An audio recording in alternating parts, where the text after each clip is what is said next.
नमस्कार। पैसा और खुशी, इन दोनों के बीच आखिर रिश्ता क्या है? ये एक ऐसा सवाल है जो सदियों से पूछा जा रहा है।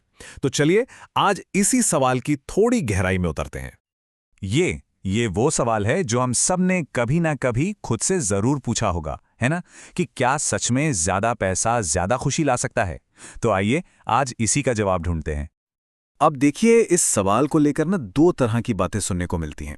एक तरफ तो वो पुरानी कहावत है कि पैसा खुशी नहीं खरीद सकता, पर दूसरी तरफ एक मजेदार बात भी कही जाती है कि अगर पैसा खुशी नहीं खरीद पा रहा है तो इसका मतलब है कि आपको उसे खर्च करना नहीं आता। तो सच क्या है, आज इसी गुत्थी को सुलझाएंगे। तो इस पूरी उलझन को समझने का सबसे अच्छा तरीका क्या हो सकता है? शायद उन लोगों को देखना जिनके पास दुनिया में सबसे ज्यादा पैसा है ना?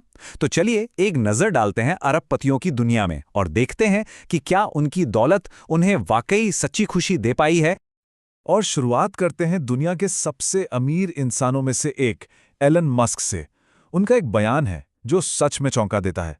उन्होंने कहा, मुझे यकीन नहीं है कि मैं ही बने रहना चाहता हूं। जरा सोचिए, ये बात उस पूरी सोच को हिला देती है कि दौलत का मतलब ही है पूरी तरह से संतुष्ट होना। और ऐसा नहीं है कि ये सिर्फ एलन मस्क की ही कहानी है, ये एक बहुत बड़ा पैटर्न है। एक आंकड़ा है जो सच में सोचने पे मजबूर कर देता है।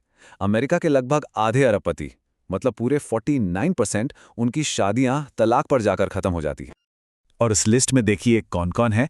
Jeff Bezos, Bill Gates, Sergey Brin, दुनिया के कुछ सबसे बड़े नाम। तो ये बात तो बिल्कुल साफ है कि बेहिसाब दौलत भी एक मजबूत और खुशहाल रिश्ते की कोई गारंटी नहीं होती। तो सवाल ये उठता है कि अगर अरबों खरबों की दौलत भी खुशी की गारंटी नहीं है, तो फिर असली दौलत है क्या? इस सवाल का जवाब ना एक बहुत ही सिंपल, बहुत ही पुरानी कहानी में छिपा है। एक मछुआरे की कहानी जो हमें एक ऐसी सीख देती है जो कभी पुरानी नहीं होती।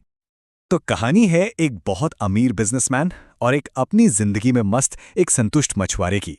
इन दोनों के बीच ना एक छोटी सी बातचीत होती है, पर उस छोटी सी बातचीत में ही सफलता और खुशी को लेकर एक बहुत गहरा सबक छिपा है। और यही सबक हमारी आज की पूरी बातचीत का सेंटर पॉइंट है। तो होता यह है कि बिजनेसमैन मछुआरे को एक प्लान देता है। वो कहता है, देखो ज्यादा मेहनत करो, एक जाल खरीदो, फिर एक नाव, फिर धीरे धीरे जहाजों का पूरा बेड़ा बना लो। इससे तुम लाखों कमाओगे और फिर दशकों की मेहनत के बाद तुम आराम से रिटायर हो सकते हो और समुद्र किनारे बैठकर मजे कर सकते हो। इस पर मछुआरे का जवाब सुनिए। वो बस इतना कहता है, लेकिन वो तो मैं अभी भी कर रहा हूं। जरा एक पल के लिए रुककर सोचिए। कितना सिंपल लेकिन कितना पावरफुल जवाब है ये। ये सोचने पर मजबूर कर देता है कि हम सब असल में किस चीज के पीछे भाग रहे हैं। तो अब असली सवाल ये है, अगर मछुआरे की बात इतनी सीधी और सच्ची है तो फिर क्यों आज की दुनिया में हम में से ज्यादातर लोग उस बिजनेसमैन की तरह सोचते हैं? आखिर हम इस जाल में फंस कैसे जाते हैं? देखिए, आज की जो मॉडर्न लाइफ है ना, वो बाहरी दबावों से भरी हुई है। हमारे चारों तरफ से एक ही मैसेज आता है, सफलता का मतलब है ज्यादा से ज्यादा पैसा कमाना और चीजें इकट्ठा करना। और बस इसी वजह से वो मछुआरे वाली कहानी आज के समय में पहले से कहीं ज्यादा फिट बैठती है। और इस हसल कल्चर को, मतलब इस भाग दौड़ भरी जिंदगी को बढ़ावा कौन दे रहा है? सोचिए जरा।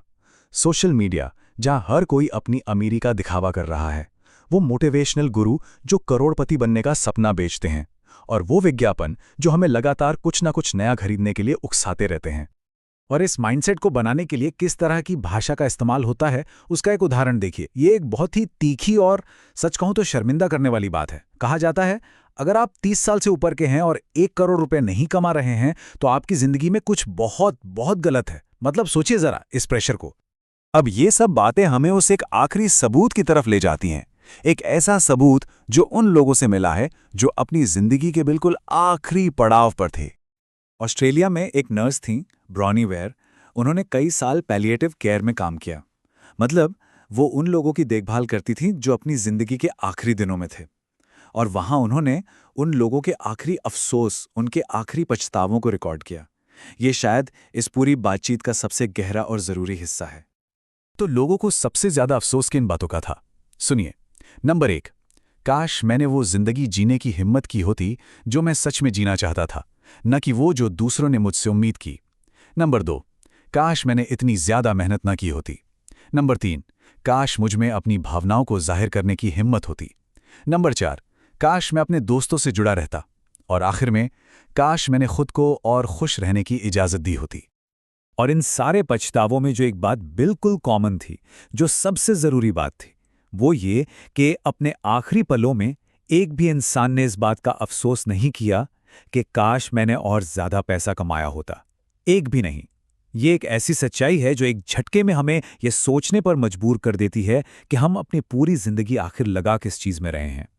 तो फिर अगर पैसा वो चीज़ नहीं है, तो हमें किस पर फोकस करना चाहिए?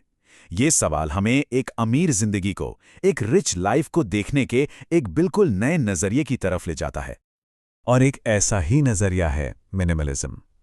ये फिलॉसफी क्या कहती है? ये कहती है कि असली आज़ादी ज़्यादा चीज़ों का मालिक बनने में नहीं है। असली आज़ादी तो इस बात में है कि हम अपनी ही चीज़ों के गुलाम ना बन जाएं। और ये जो सोच का फ़र्क है ना, वो यहाँ बहुत खूबसूरती से दिखता है। देखिए, जाल क्या है? जाल है ये सोचना कि पैसा कमाना ही मेरा काम है। और आज़ादी क्या है? आज़ादी है ये समझना कि पैसा तो मेरे काम का एक बाय प्रोडक्ट है, एक नतीजा है, असल मकसद नहीं। तो आखिर में बस यही एक सवाल बचता है जो हम सबको खुद से पूछना चाहिए। जब जिंदगी का आखिरी दिन होगा तो हमारे लिए सबसे ज्यादा क्या मायने रखेगा? ये एक ऐसा सवाल है जिसका जवाब हम सबको अपने लिए खुद ही ढूंढना है।